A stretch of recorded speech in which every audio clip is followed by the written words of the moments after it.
Welcome back to the fourth estate. Sharma గారు అంటే ఇక్కడ ఈవెన్ నరేంద్ర మోడీ గారు 2014 పార్లమెంట్ ఎన్నికలప్పుడు వికాస్ అభివృద్ధి అనేటువంటి నినాదంతో ముందుకెళ్ళాడు. కానీ మొన్న బీహార్ ఎలక్షన్స్కి వచ్చేసరికల్లా వీళ్ళు కూడా ఏ రకమైనటువంటి అంటే నితీష్ కుమార్ గారి మీద కానీ లేకపోతే లలూ ప్రసాద్ యాదవ్ గారి మీద కానీ లేకపోతే కాంగ్రెస్ పార్టీ మీద కానీ ముఖ్యంగా తను 16 నెలల్లో ఏమన్నా అభివృద్ధి చేస్తే దాని మీద కానీ లేకపోతే ఇంకా ముందు ఏమైనా చేసేటువంటి అభివృద్ధి వికాస్ అనేటువంటి దాని కాకుండా ఈ రకంగా 5% ఓట్లు వాళ్ళు ఇందులో నుంచి తీయబోతున్నారని తర్వాత ఏమన్నా రకరకాలైనటువంటివి అనవసరమైనటువంటి విషయాలు అనవసరమైనటువంటి వేరే ట్రాక్లోకి వెళ్ళటం మూలకంగా కూడా వీళ్ళకి ప్రజలు నమ్మేటువంటి స్థితి లేకుండా పోయింది. ఇంకొకటి కూడా ఏంటంటే కాంగ్రెస్ పార్టీని లేకపోతే అంతకుముందు 2014లో ఎన్నికల్లో మీకు ఇక్కడ ఇంకొక ఇదేంటంటే కాంగ్రెస్ పార్టీ ఆపోజిట్లో కనుక బీజేపీ ఉంటే బీజేపీ వర్సెస్ కాంగ్రెస్ పార్టీ అయితే ఎన్ని ఎన్నికల్లో కాంగ్రెస్ పార్టీ అన్న గెలుస్తుంది లేకపోతే బీజేపీ అన్న గెలుస్తుంది. కానీ ఇక్కడికి వచ్చేసరికల్లా ప్రాంతీయ పార్టీలు వచ్చేసినప్పుడు ప్రాంతీయ పార్టీలు కనుక బలంగా కనుక అక్కడ ఉన్నట్లయితే ఆటోమేటిక్గా ప్రాంతీయ పార్టీలే గెలుస్తూ వచ్చినాయి. ఇక్కడ జరుగుతున్నటువంటి ఏంటంటే జాతీయ పార్టీలకు వస్తున్నటువంటి లోపం ఏంటంటే వాళ్ళ కాంగ్రెస్ పార్టీ కానీ భారతీయ జనతా పార్టీ కానీ లేకపోతే ఇంకో సిపిఐ కానీ సిపిఎం కానీ వీళ్ళు ఏం చేస్తున్నారంటే రీజనల్గా ఒక లీడర్ని తయారు చేసుకోవటం లేదు. నిన్న నితీష్ కుమార్ వర్సెస్ అనగానే నితీష్ కుమార్ వర్సెస్ ఇంకోళ్ళు లేకుండా పోయారు. భారతీయ జనతా పార్టీ ముఖ్యమంత్రుల్ని అనౌన్స్ చేయాల్సిన అవసరం లే, కానీ అక్కడ నితీష్ కుమార్కి వ్యతిరేక ఆపోజిట్గా ఇంకొక క్యాండిడేట్ని వాళ్ళు చూపించలేకపోయారు. సేమ్ థింగ్ ఢిల్లీలో కూడా మోడీ అనే పోయింది. అక్కడికి వచ్చేసరికి ప్రజలు ఏమనుకుంటున్నారంటే Modi for PM and Nitish for CM, అక్కడికి Kejriwal for CM Modi is for PM అని చెప్పని ఆ రకంగా ఇవాళ ప్రాంతీయ పార్టీలు ఈవెన్ కాంగ్రెస్ పార్టీలో కూడా 2009-2009లో బలమైనటువంటి నాయకుడు కాంగ్రెస్ పార్టీకి రీజనల్గా రాజశేఖర రెడ్డి గారు ఉండేసరికి దాన్ని ఈజీగా ముందుకెళ్ళగలిగారు. అదే లేకపోయినప్పుడు చెన్నారెడ్డి గారు కానీ జలగం వెంకటరావు గారు కానీ వీళ్ళందరూ ఉన్నప్పుడు ఒక అంటే ప్రాంతీయ పార్టీలకి వ్యతిరేకంగా జాతీయ పార్టీ ఎదగాలి అని చెప్పంటే తప్పనిసరిగా ప్రాంతీయ అక్కడ ఉన్నటువంటి ప్రదేశంలో కూడా ఒక మంచి లీడర్ ఎదగాలి. ఎదగకపోయేటట్లయితే ఇబ్బంది వస్తుంది. ఇవాళ ఆ విషయాన్ని కాంగ్రెస్ పార్టీ కూడా తీసుకుంటోంది. నెక్స్ట్ బీజేపీ కానివ్వండి లేకపోతే సిపిఐ కానివ్వండి సిపిఎం కానివ్వండి ఇవాళ వాళ్ళు అట్లా చేయకపోతే రేపు పొద్దున్న వెస్ట్ బెంగాల్లో మమతా బెనర్జీ ఆచార్య గారు చెప్పాలి శత్రుఘ్న సిన్హా లాంటి నాయకుడిని చరిస్మా ఉంది, ఈజ్ అ ఫిలిం స్టార్. తర్వాత బిహారీ బాబు పట్నాలో పుట్టి పెరిగాడు, మంచి వాడు, బాగా మాట్లాడగలడు. బాహరీ బాబు కాదు అయినా కూడా అట్లాంటి వాడిని ప్రొజెక్ట్ చేయకపోవడానికి కారణం ఏంటి బీజేపీ? ఈరోజు నేను శత్రుఘ్న సిన్హా ఒక మంచి స్టేట్మెంట్ చేసినాడు, జ్యోతి బాసు అంతటి నాయకుడు నితీష్ కుమార్ అన్నాడు. ఇప్పుడు సహజంగా పరంపరలో సీనియర్ అయిపోతాడు కదా నితీష్ కుమార్.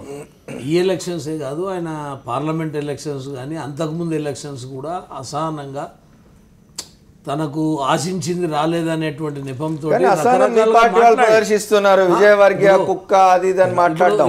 ఇప్పుడు ఈ మధ్యలో నిన్న ఈ రోజు వారు వెళ్ళి మాట్లాడి అక్కడ మాట్లాడినటువంటి సందర్భాన్ని బట్టి వారు మాట్లాడడం ఏదైనా బహిర్గతంగా మాట్లాడడం తప్పే. ఇంతకుముందు వికాస్ గురించి మాట్లాడాలి అభివృద్ధి గురించి మాట్లాడలే అని కాదు. ఇలా ఇక్కడ రాజకీయంగా నరేంద్ర మోడీని కానీ బీజేపీని కానీ ఎదుర్కోవటానికి ఈ 3 బలమైన పక్షాలన్నీ కూడా ఒక మహాకూటమిగా ఏర్పడ్డాయి. దాంతోపాటు లెఫ్ట్ పార్టీల యొక్క మహాకూటమి కూడా ఉన్నది. అక్కడ ఉన్నటువంటి ఎంఐఎం పార్టీ కూడా పోటీలో ఉన్నప్పుడు మొదలున్నటువంటి దూకుడు ఈ లెఫ్ట్ పార్టీలు కానీ ఎంఐఎం పార్టీ కానీ ఇవన్నీ కూడా ఎలక్షన్లు వచ్చేలోపు ఏ మాత్రం కూడా ఓట్లు చీలిపోతే భారతీయ జనతా పార్టీకి లాభిస్తుందని మీరు ఆశించిన దూకుడు ఎంఐఎం చూపలేకపోయింది. మేము ఎవరైనా రాజకీయాల్లో ఆశిస్తారు ఈ ఓట్లు చీలిపోతే మాకు లాభం చేకూరుతుందని. ఆ మహాకూటమి కాదు, ఇది మహామహాకూటమి అయిపోయింది. అక్కడ భారతీయ జనతా పార్టీని ఓడగొట్టడమే లక్ష్యంగా ఈ పక్షాలన్నీ కూడా ఒక్కటై నిలబడ్డాయి. ఇలా కాంగ్రెస్ ఏమనుకుంటుందంటే ఇలా గెలుపుని దీన్ని మేమే క్రియేట్ చేసినాం అంటే ఇలా దేశవ్యాప్తంగా మీ పరిస్థితి అదే రకంగా ఉంటుందా అనేది కూడా మనం గమనించాలి. ఇలా బీహార్లో సాధ్యమైంది, రేపు ఉత్తరప్రదేశ్లో సాధ్యమవుతుందా లేదా? ఆ 2 పక్షాలు ఒకటైతాయా? బీఎస్పీ కావచ్చు ఎస్పీ కావచ్చు. దాన్ని మీరు ఏకీకృతిగా చేయగలుగుతారా? మీరు రెండింటిని ఒకటి చేయగలుగుతారా? ఒక రాష్ట్రంలో ఇంప్లిమెంట్ జరగవచ్చు, దాన్ని బేస్ చేసుకొని ఇలా మేమేదో సంబరాలు చేసుకుంటాం అనేది కాదు. ఇలా మాకు కొన్ని లోటుపాట్లు ఏమన్నా ఈ ఎన్నికల సందర్భం కానీ మా పార్టీ పరంగా ఏదైనా జరిగినా దాన్ని మేము బేరీజ్ చేసుకుంటాం, మా పొరపాట్లను మేము సరిదిద్దుకుంటాం. భవిష్యత్తులో ఇట్లాంటివి పునరావృతం కాకుండా మేము తగినంగా కానీ మీ భవిష్యత్తు అంటే ఇంతకుముందు ఈ రేపు రాబోయే రోజులలో చాలా సలహాలు సూచనలు వస్తున్నాయి. ఇప్పుడు మోదీ నేను ఒక్క దేశంలో విషయం అడుగుతా. ప్రభుత్వాన్ని నడపమంటూ ఉన్నారు, విదేశీ పర్యటనలు మానేమంటున్నారు, రేపు మళ్ళీ విదేశాలకు వెళ్తున్నాడు ఆయన. ఇప్పుడు విదేశాలకు వెళ్ళడమా, ఇప్పుడు ముఖ్యమంత్రులు అసలు 3 రోజుల కొనాడు పోతున్నారు, మీరు అందరు చూస్తూనే ఉన్నారు. ప్రధానమంత్రి దేశానికి సంబంధించినటువంటి వ్యక్తి పోవాలన్నా వద్దా అనేది ఇక అది మీరు కూడా మీరు ఆలోచన చేసి చెప్పండి. నేను అనేది ఏంటంటే ఇలా రేపు ఈ మంత్రుల యొక్క డివైడేషన్ అయినాక, ఉప ముఖ్యమంత్రి అయినాక ఈ పార్టీలు ఇవన్నీ కూడా ఏ రకంగా కొనసాగిస్తాం. ఒకవేళ నేనేమనుకుంటున్నా అంటే ఏదన్నా భేదభావం జరిగితే మోడీ గారి ఫోటో మధ్యలో పెట్టుకుంటారు. ఎందుకంటే ఆయనను చూడాలి, మనందరం ఒకటి కావాలి. వీళ్ళు రేపు చేయాల్సిందంతా కూడా అంతే, మోడీ గారి ఫోటోను చూపించాలి, వీళ్ళు ఒకటి కావాలి. ప్రజా సమస్యల మీద వీళ్ళు చేయలేనటువంటి పనులు రేపు చేస్తాడో ఏమో. ఎట్లా మా రాజకీయ కాంగ్రెస్ పార్టీ ఇలా మీ పరిస్థితి ఎంతకు వచ్చింది? ఒక ప్రాంతీయ పార్టీలను పట్టుకొని భారతీయ జనతా పార్టీ మాకు ఏమన్నా మిత్రపక్షంగా మేము సీట్లు ఇస్తాన్ని తీసుకునేటువంటి పరిస్థితి కాదు. ఇలా ఏదేమైనా మాకు జరిగినటువంటి రిజల్ట్స్లో ప్రజల తీర్పును మేము గౌరవిస్తున్నాం. మీరు ప్రజలు ఇచ్చినటువంటి తీర్పుని ఈ 5 సంవత్సరాలు కొనసాగితే దానికి పూర్తి మద్దతుగా కేంద్ర ప్రభుత్వం అన్ని విధాలుగా మొదలు కంగ్రాచులేషన్ చెప్పిండు మోడీ గారు. అంటే ఆ ఉదారత భావం రాజకీయ నాయకునికి ఉండాలి కాబట్టి చెప్పిండు. అన్నాడు ఢిల్లీ సీఎం గారికి చెప్పిండు, ఈరోజు ఇక్కడ కూడా చెప్పిండు, ఒక ప్రధానమంత్రిగా చెప్పడం. రైట్. ఆర్ఎస్ఎస్ రాష్ట్ర నాయకులు చంద్రశేఖరరావు గారు ఫోన్ లైన్లో ఉన్నారు, వారితో మాట్లాడదాం. చెప్పండి చంద్రశేఖరరావు గారు, ఆర్ఎస్ఎస్ బీజేపీల మధ్య ఏమైనా బీహార్ ఎన్నికల ఫలితాలు కొంత విభేదాలు క్రియేట్ చేస్తాయని, గ్యాప్ క్రియేట్ చేస్తాయని అంటున్నారు. అట్లాంటిది ఏమి ఉండదండి. సామాజిక సంఘటన, చాలా రాజకీయ పరిణామాలు దేశంలో జరుగుతుంటాయి. 90 సంవత్సరాల యొక్క చరిత్ర ఉన్న సామాజిక సంఘటనలో ఒక ఎలక్షన్, ఒక రిజల్ట్స్ మీద ఆధారపడ్డ సంఘటన కాదు.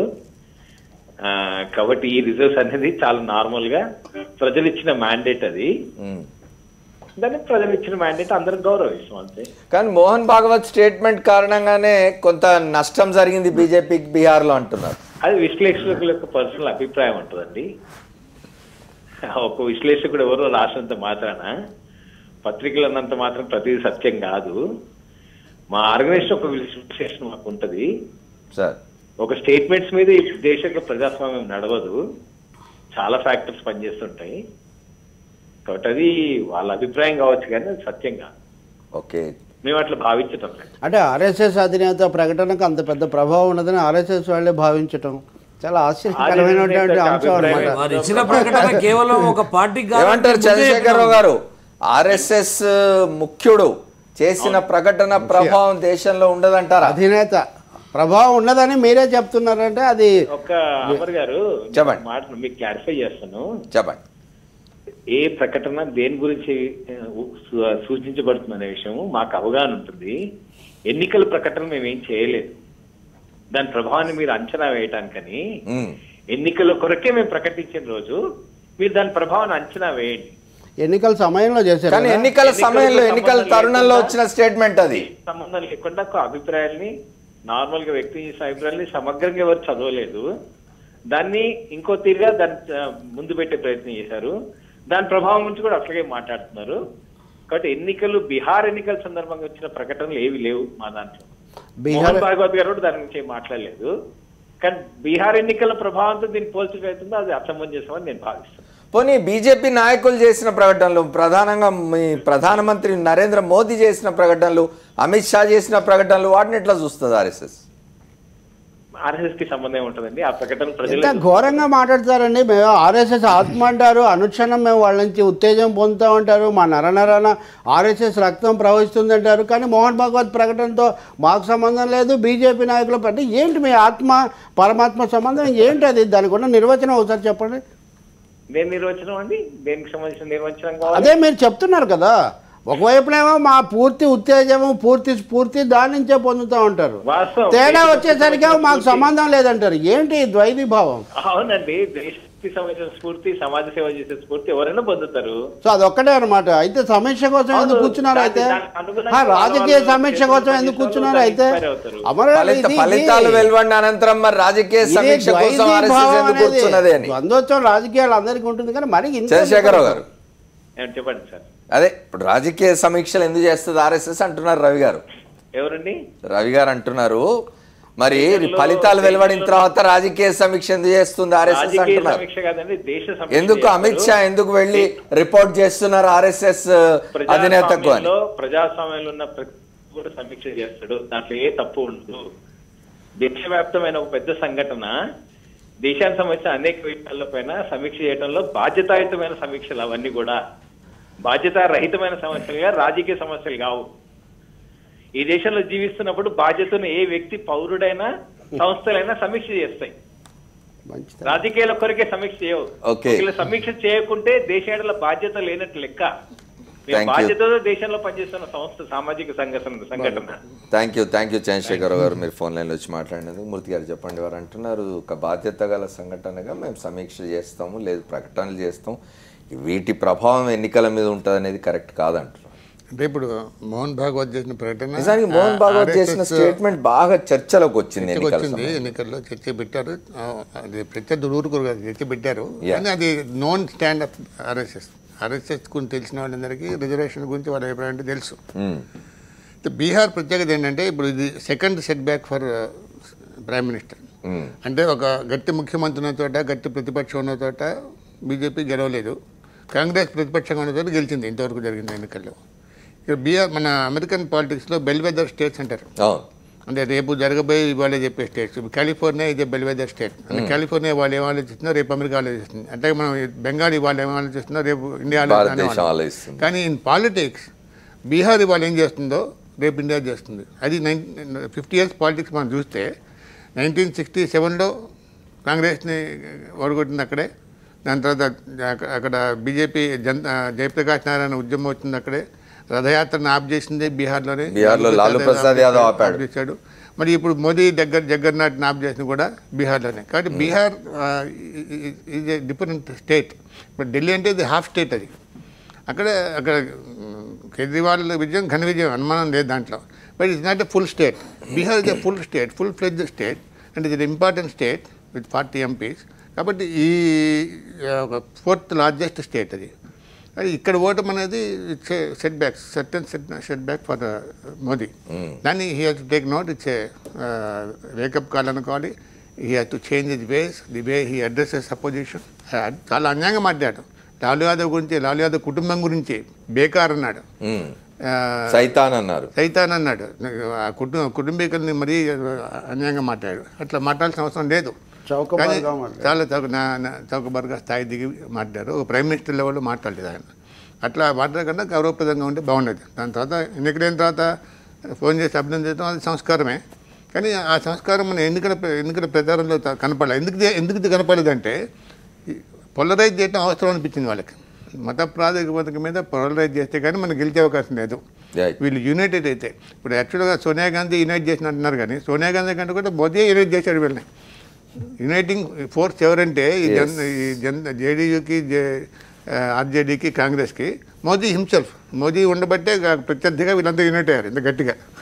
గట్టిగా అయ్యేవాళ్ళు కాదేమో. So after Bihar assembly elections పరిస్థితికి వస్తే లాలూ యాదవ్ ఒక స్టేట్మెంట్ చేసినాడు, నేను ఇప్పుడు నేషనల్ పాలిటిక్స్లోకి వెళ్తాను అని చెప్పి. నేషనల్ పాలిటిక్స్ ఎట్లా ఉండబోతుంది? ఎందుకంటే మొన్న మొత్తం అంతా మోదీ, అమిత్ షా అయి తిరిగారు బీహార్ ఎలక్షన్స్లో. నేషనల్ పాలిటిక్స్ దీని రిఫ్లెక్షన్ ఇతర స్టేట్స్ మీద ఎట్లా ఉంటుంది? ఇప్పుడు మగధ సామ్రాజ్యం వరకు పోవచ్చు మనం. భారతదేశంలో బీహార్కు ఒక విధమైన ఏకీకృత లక్షణం, ఒక స్వభావం దానికి ఉంది. నితీష్ కుమార్ అనే వ్యక్తి మోడీతో చేరడం అనేది ఒక విధమైన అసహజమైన విషయం. అది జరిగింది. యూపీఏ 2 సార్లు ఉన్నప్పుడు కూడా చాలా వరకు మోడీ, నితీష్ కుమార్ అక్కడే ఉన్నాడు. కానీ మొత్తం మనోభావాలు అక్కడ ధోరణి కదా 2004 నుంచి 2013 వరకు కూడా అందుకనే ఆయన అనివార్యంగా అదొక అసహజమైన 2005 నుంచి ఒక అసహజ ప్రక్రియ. దాని నుంచి ఆయన విడగొట్టుకోవాల్సి వచ్చింది. అయిపోయి ఇప్పుడు ఏం జరుగుతుందంటే ఒకటి గుర్తించాలి, లాలూకున్న ద్విముఖ స్వభావాన్ని మనం గుర్తించాలి. కానీ నితీష్ మోదీతో కలవడం అసహజమైనప్పుడు లాలూతో కలవడం కూడా అసహజంగానే ఉంది కదా. అంటే వాళ్ళిద్దరు కుదురు ఒకటి ఇద్దరు జనతా పరివార్ నుంచి వచ్చారు, ఇద్దరు ఇద్దరు జేపీ సోషలిస్ట్ శిష్యులే. నాయకులు. జేపీ శిష్యులే. ఓకే స్వతహాగా ఇప్పుడు జనతాదళ నుంచి వాళ్ళిద్దరు వెళ్ళిపోయారు. దాదాపు ఈ స్థాయిలో ఉన్న వాళ్ళు ఎవరు లేరు. రామ్ విలాస్ పాస్వాన్ పక్కన పెడితే ఇటువంటి వాళ్ళు ఎవరు బీజేపీ పరివార్లో లేరు. మీరు ఎన్డీఏలో లాలూ యాదవ్కు రెండు ముఖాలు ఉన్నాయి. ఒకటి గడ్డి కుంభకోణము, లేకపోతే ఒక విధమైన అరాచకం, అసాంఘికం, ఇదంతా. రెండో ముఖం ఏంటంటే బీజేపీకి వ్యతిరేకంగా ఖచ్చితంగా నిలబడుతున్న వాళ్ళలో లాలూ ఈ ఎట్టి పరిస్థితుల్లో ఆఖరి గుజరాత్ ప్రభుత్వం ఉన్నప్పుడు ఆయన తీసేస్తే ఆర్జేడీ పెట్టుకొని ఆ ప్రభుత్వాన్ని బలపరిచాడు ఆయన. ములాయం సింగ్ కూడా బీజేపీతో పెట్టుకున్నాడు. ములాయం చాలాసార్లు ఊగిసలాడాడు. ఇప్పుడు కూడా ఆయన ఈ కూటమిలో లేడు. ఉండుంటే శర్మ గారికి రాహుల్ గాంధీ గురించి చెప్పే అవకాశం లభించేది కదా. త్రిమూర్తిగా ములాయం సింగ్ ఉండేవాడు. అప్పుడు చాలా సహజంగా ఉండేది. ములాయం నిష్క్రమించడం కూడా ఒక ఈ క్రమంలో ఆయన స్వభావం అది. ఇప్పుడు ఏం జరుగుతుందంటే లాలూ ఈ ప్రభుత్వాలను సులభంగా పడగొట్టే అవకాశం లేదు. ఎందుకంటే 5 ఏళ్ల వరకు కనీసం ఎన్నికల్లో ఆయన పోటీ చేయకూడదు. ఆయనకు అన్యదా శరణం నచ్చినట్టుగా ఈ ప్రభుత్వాన్ని అక్కడ పెట్టుకొని ఆయన దేశమంతా ఒక బీజేపీ వ్యతిరేక కూటమి కట్టడానికి ఎక్కువ ప్రయత్నం చేస్తాడు. రెండవది OBC, EBC, MBC, SC, ST, minority, secular, ఈ రకరకాల సామాజిక రాజకీయ అంశాలకు ప్రాతినిధ్యం వహించే వాళ్ళు ఒక వేదిక మీదకి రావడానికి ఇది ఒక సందర్భం అవుతుంది. రేపు ఎన్నికలు జరిగే 5 రాష్ట్రాల్లో ఎక్కడ బీజేపీ ప్రధాన శక్తి కాదు. కేరళ, బెంగాల్, తమిళనాడు, అస్సాము, పాండిచ్చేరి. ఒక అస్సాంలో కొద్ది కదా, పాండిచ్చేరి ఇక్కడెక్కడ కాదు. కాబట్టి పంజాబ్లో భాగస్వామిగా ఉంటుంది, జూనియర్ భాగస్వామి. అది కూడా ఇన్కంబెన్సీ. అది కూడా అస్సాంలో తాజా డెవలప్మెంట్ ఏంటంటే 8 మంది శాసనసభ్యులు బీజేపీలో చేరారు కాంగ్రెస్. ఇవన్నీ అయిన తర్వాత ఏమవుతుందంటే ఈ గ్రాఫ్ పడిపోయేటటువంటి క్రమం కొనసాగుతుంది. తర్వాత ఉత్తరప్రదేశ్ ఫలితాలు మళ్ళీ రెండవ ముఖ్యమైన మైలురాయి 2017లో అటు నడుస్తుంది. కానీ బీహార్లో లాలూ నితీష్ కలిసినట్టుగా యూపీలో ఎస్పీ బీఎస్పీ కలవటం అంత తేలిక కాదు. మరి అక్కడ ఎటువంటి కలయిక వస్తుంది, ఎటువంటి పొందిక వస్తుంది, మోడీ మంత్రజాలం అప్పటికి మరింత క్షీణిస్తుంది అనేది మనం. అంటే మొన్న జరిగిన స్థానిక ఎన్నికల్లో యూపీలో బీఎస్పీకి చాలా సీట్లు వచ్చినాయి.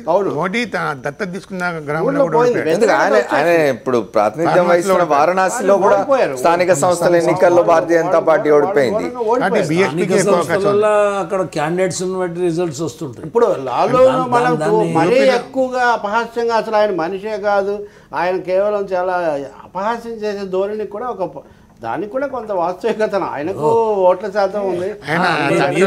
లాలు గారు ఎప్పుడు ఎవరిని మీరని కాదండి, భారత రాజకీయాల్లో సోషల్ చేంజ్ పట్టుకొచ్చిన మొదటి వాడు లాలూ ప్రసాద్ యాదవ్ 25 ఏళ్ల క్రితం.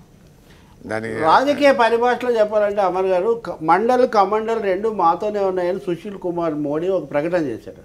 90లో మండల్ వర్సెస్ కమండల్ ఉంటే ఇప్పుడు రెండు మాతోనే ఉన్నాయి. అది నిజం కాదని, ఈ మండల్ శక్తులు బీజేపీ వెనక సులభంగా చేరారని ఇప్పుడు బీహార్తో తేలిపోయింది. ఇంకా శర్మ గారు, జాతీయ రాజకీయాల మీద ఎట్లా ఉంటుంది దీని ప్రభావం? అంటే లాలూ ప్రసాద్ యాదవ్ గారు దేశం మొత్తం తిరిగేటువంటి అంత ఇది ఉండకపోవచ్చు, ఎందుకంటే జాతీయ పార్టీకి ఏమీ కాదు ఆయన. కాకపోతే ఇంకో ప్రాబ్లం కూడా ఉంది ఆయనకి. ఆయన ఇవాడు వచ్చేసి తమిళనాడులో వస్తానని చెప్పంటే అక్కడ డిఎంకే అన్న డిఎంకే, లేకపోతే మమతా బెనర్జీ కానీ నార్త్ ఇండియాలో కూడా పక్కన యూపీకి వెళ్ళే ఒకటి అవకాశం కూడా లేదు. ఎందుకంటే అది కనుక ఉండేటైతే ములాయం సింగ్ యాదవ్ గారు వీళ్ళతో కలిసి ఉండేవాళ్ళు. కాకపోతే అంతటి కానీ ఈ జాతీయ పార్టీలుగా కాంగ్రెస్ పార్టీకి మళ్ళీ మీరేమని బీహార్లో ములాయం అంత రెలవెంటో, యూపీలో లాలూ అంత రెలవెంట్. కాబట్టి మళ్ళీ కాంగ్రెస్ పార్టీనే మళ్ళీ ఒక జాతీయ పార్టీగా వీళ్ళందరినీ ఏకం చేస్తా అంత సన్నివేశం లేనట్టుగా ఉంది. సరే, సన్నివేశం కాంగ్రెస్ బీహార్లో ఉన్నట్టే యూపీలో కూడా ఉంటుంది. ఇప్పుడు బీహార్లో ఎవరు ఎక్స్పెక్ట్ చేయలేదు. బీహార్లో కాంగ్రెస్ పార్టీ ఈ రకంగా మనకు సమయం తక్కువ. యూపీలో కానివ్వండి, లేకపోతే ఇవాళ ఇక్కడ మళ్ళీ పశ్చిమ బెంగాల్లో కానివ్వండి, మళ్ళీ తమిళనాడులో కానివ్వండి. వాళ్ళ తమిళనాడులో కూడా అన్నా డిఎంకే ఉంది. అక్కడ ఏదో జాతీయ పార్టీ ఏదైనా బీజేపీ అయినా కాంగ్రెస్ పార్టీ అయినా వాళ్ళతో ఎలియన్స్లోకి వెళ్ళాల్సింది. అట్లాగే యూపీలో కూడా అదే పరిస్థితి ఉంది, అట్లాగే పశ్చిమ బెంగాల్లో కూడా అదే పరిస్థితి ఉంది. కాబట్టి ఎక్కడైనా కూడా Congress party is an acceptable party to everybody. ఇంతకుముందు మనం మాట్లాడుకున్నట్టు రీజనల్ పార్టీస్ బలంగా ఉన్న చోట కాంగ్రెస్ లెఫ్ట్ పార్టీస్ ఒకటి కావాలి ఆలోచన చేస్తారు. రైట్. అట్లా అస్సాంలో కూడా కాంగ్రెస్ పార్టీ లోకల్ పార్టీస్తో పెట్టుకుంటుంది. అట్లాగే ఇక్కడ మాయావతితో కాంగ్రెస్ టైప్ తప్పదు. ఎవరితో పార్టీతో చేరాల్సిందే కానీ ఇండిపెండెంట్ గా కాంగ్రెస్ నిలబడి గెలిచే పరిస్థితి ఎక్కడా లేదు ఈ ఎన్నికల్లో. ఇదంతా చూస్తూ ఉంటే భారతీయ జనతా పార్టీ కంటే కాంగ్రెస్ కే స్నేహితులు ఎక్కువ దొరికేట్టుగా ఉన్నారు వివిధ రాష్ట్రాలు. మీరు ఇదంతా యూపీఏలో ఉన్నటువంటి స్నేహితులే. You should remember the Advani statement splendid isolation. Yes. మా దగ్గరికి ఎవరు రాకపోతే ఇదే మాకు చాలా అద్భుతమైన ఒంటరితనం అన్నారు. దాని ఏదో మోడీ వచ్చాక అసలు అక్కర్లేదు, మేము ఒంటరిగానే గెలుస్తామన్న స్థితి వచ్చింది. అది బీహార్ దానికి కాస్త 2014 ఎన్నికల ఫలితాలు అదే దాన్ని బట్టి చెప్తున్నాయి. అనుకున్నాను. అది ఎవరి అవసరమూ లేదు it is very difficult to understand victory, Right. Easy to understand defeat. గెలుపుని అర్థం చేసుకోవడంలోనే ఎక్కువ మంది విఫలం అవుతారు. మోడీ కూడా విఫలం అయ్యాడు. అది తన గొప్ప విజయం అనుకున్నాడు. మన్మోహన్ సింగ్ ఇచ్చిన విజయం అనుకోలేదని. కానీ ఓటమిని కూడా ఇప్పుడు ఆయన అర్థం చేసుకుంటున్నట్టు లేరు. చేసుకోవాల్సిన అవసరం ఉంది. చివరిగా మీరు ఏమైనా చెప్తారా? అంటే బీహార్ రిజల్ట్సే రేపు దేశవ్యాప్తంగా ఇదే రిజల్ట్స్ వస్తాయనేది అనుకోవడం అంత సమంజసం కాదు. ఇక్కడున్న రాజకీయ సమీకరణలు వేరు, అన్ని రాష్ట్రాలలో రాజకీయ సమీకరణలు వేరున్నాయి. ఇక్కడ వాళ్ళకి కలిసి వచ్చింది, మాకు కలిసి రాలేదు. దీని మాత్రాన మేము అంతగా 2016లో బీజేపీ గెలిచే అవకాశం ఎక్కడా లేదు. 2016 లేకపోవచ్చు, 2017 వస్తుంది, 2019 వస్తుంది. అయితే ఇప్పుడు 2019లో జరిగేటువంటి మళ్ళా పార్లమెంట్ ఎలక్షన్స్ టైంకి దేశం మొత్తంలోనూ కూడా మళ్ళా రాహుల్ గాంధీ ఒక ఆల్టర్నేట్గా మోడీ కనుక రాకపోయేటట్లయితే మళ్ళా ప్రజలకి ఖచ్చితంగా ఈ నినాదమే మోడీని ప్రధానమంత్రి అవుతాడు కానీ రాహుల్ గాంధీ అయితే కాడు. రాహుల్ గాంధీ డెఫినెట్ గా అవుతారు సార్. ఎందుకంటే Rahul Gandhi Nitish Kumar Congress hope against hope అని మనం కాంగ్రెస్ పార్టీ ఉండాల్సిందే. లేకపోతే వాళ్ళకి ఆ మాత్రం కూడా కొంచెం స్ఫూర్తి లేదా ఆ మాత్రం కొంచెం ఉత్తేజం కూడా ఉండడం కష్టం అవుతుంది కాంగ్రెస్ పార్టీకి. అది ఉండాల్సిందే, తప్పనిసరి ఒక నాయకుడు కావాల్సిందే కాంగ్రెస్ పార్టీకి. సాక్షి.com కొన్ని అభిప్రాయాలు వచ్చినాయి. మాకు మోదీ విదేశీ పర్యటనలు మానుకొని పరిపాలన మీద దృష్టి పెడితే మంచిదని అరుణ్ షౌరి చెప్పారు. దేశ ప్రజలు మన్మోహన్ సింగ్ను మిస్ అవుతున్నారని అనురాధ పిన్నప్ రెడ్డి చెప్తూ ఉన్నారు. మన్మోహన్ సింగ్ 10 ఏళ్ల పాటు యూపీఏ 1 యూపీఏ 2లో ప్రధానమంత్రిగా ఉన్నారు. హిందూ ముస్లిం బాయ్ అదే భారతదేశం గొప్పతనం, విభజించి పాలించనే సూత్రాన్ని భారతదేశం అంగీకరించదు అని రఫీక్ చెప్తున్నారు. మోదీకి రానున్నవి గడ్డు రోజులు అని అప్పారావు గుర్రాలు అంటున్నారు. బీజేపీని విమర్శించొద్దు, మంచిది కాదు అని వైఎల్ఎన్ మూర్తి అంటున్నారు. మోదీ వేవ్ కాదు, యాంటీ కాంగ్రెస్ వేవ్తో 2014 ఎన్నికల్లో గెలిచారు తప్ప గెలిచారు, అందుకే 1 ఇయర్లో డౌన్ అయ్యారు. మోదీ మాటల గారడీని ప్రజలు నమ్మడం లేదు. ఆంధ్రప్రదేశ్ ప్రజల కన్నా బీహార్ ప్రజలు చాలా తెలివిగల వాళ్ళు. వచ్చే ఎన్నికల్లో తెలుగుదేశం పార్టీ జంప్ కావడం ఖాయమని అనురాధ చెప్తున్నారు. మోదీకి గడ్డు రోజులు వచ్చాయని మోహన్ చెప్తున్నారు. ఇవి సాక్షి.comలో వచ్చిన అభిప్రాయాలు.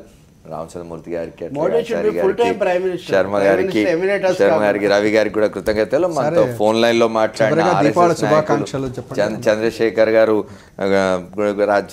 గారికి కూడా కృతజ్ఞతలు చెప్పండి. అందరికీ ప్రేక్షకులందరికీ కూడా దీపావళి శుభాకాంక్షలు. మీ అందరి తరఫున, సాక్షి టెలివిజన్ తరఫున కూడా అందరికీ దీపావళి శుభాకాంక్షలు. ఇక భారతీయ జనతా పార్టీ, ఆర్ఎస్ఎస్ రెండు కూడా ఆలోచించుకోవాల్సిన అవసరం ఉన్నది. బీహార్ ఫలితాలను బట్టి రేపు ముందు ఎట్లా ఉండాలి, ప్రధానమంత్రి దేశంలో ఉండాలా, విదేశాల్లో పర్యటించాలా, లేకపోతే ప్రభుత్వం ఎట్లా నడవాలి, కార్యక్రమం ఎట్లా చేయాలి, వివిధ రాజకీయ పరంగా ఎటువంటి భారతీయ జనతా పార్టీ ఆలోచించుకోవాలి. దానికి ప్రతిపక్షాలతో ఎట్లా ఉండాలి, ఇవన్నీ కూడా భారతీయ జనతా పార్టీ ఆలోచించుకోవాలి. భారతీయ జనతా పార్టీని వెనుక నడిపిస్తున్న ఆర్ఎస్ఎస్ కూడా ఆలోచించాల్సిన అవసరం ఉన్నది. ఇది వాళ్ళ 4th ఎస్టేట్. రేపటి 4th ఎస్టేట్లో మళ్ళీ కలుద్దాం. Stay tune to Sakshi. This is Amar signing off.